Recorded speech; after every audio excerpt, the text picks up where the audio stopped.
how should, if you work in risk and compliance, what should you be doing like right now? Yeah, and I think it's a great question, because the temptation is to sort of sit back and go, right, the business needs to focus on itself. We are in kind of recovery mode, we're in emergency mode, we're in a temporary state Yeah. where, hopefully this thing will go away, right? So we all fantasize about the scenario you outlined, and so the temptation, could well be one of two things, right? Which is to sit back and go, I'm going to back off a bit, right? I'm just going to let the business do its thing, because I don't want to be a burden or a nuisance. The second one is to kind of just pretend that nothing's changed, right? And so we will continue down the path that we were continuing before. So we will roll out we had planned it was going to be, I don't know, cyber crime awareness week, right? And so we're going to do that come what may, right? Because this is business as usual, and we want to send a message to everybody that this is no let up. Just because you are at home, there is no excuse.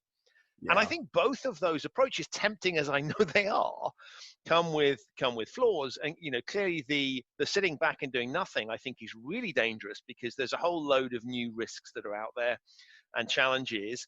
And the continuing as if nothing has changed school of thought, I think, risks being tone deaf to the challenges that people are facing. So I wouldn't be recommending either. I don't know what your thoughts are on that. I would agree that those are the two temptations, and that both of them are really bad. I think plowing ahead. So I think if you take either of those approaches right now, I think you are positioning yourself to have a deeply broken relationship with your business for a very long time. I think when I talk to folks on the compliance side, I'm sure it's the same on the risk side. A big driver is wanting to be seen as a business partner. And if your approach to a business crisis is to either sit on the sidelines or pretend it doesn't exist, that's not how partners behave.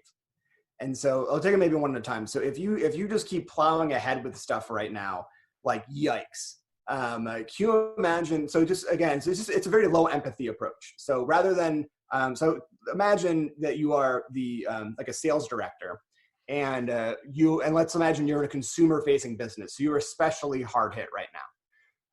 And you have managed a team of like 5 or 6, and your field reps all need to hit their quota because you are judged on hitting the aggregate amount, and your leads have just like gone. You're like goose egging sales, nothing's coming in, and you are like meeting with them all the time by video now, which is even harder in that field.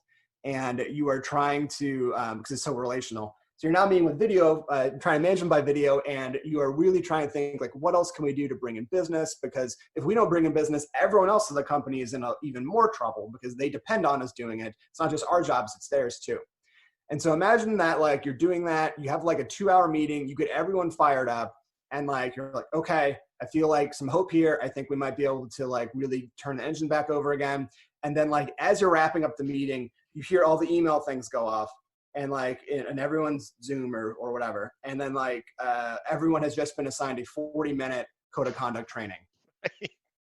How would you feel? Like, would you feel that the compliance or risk team understands what you do?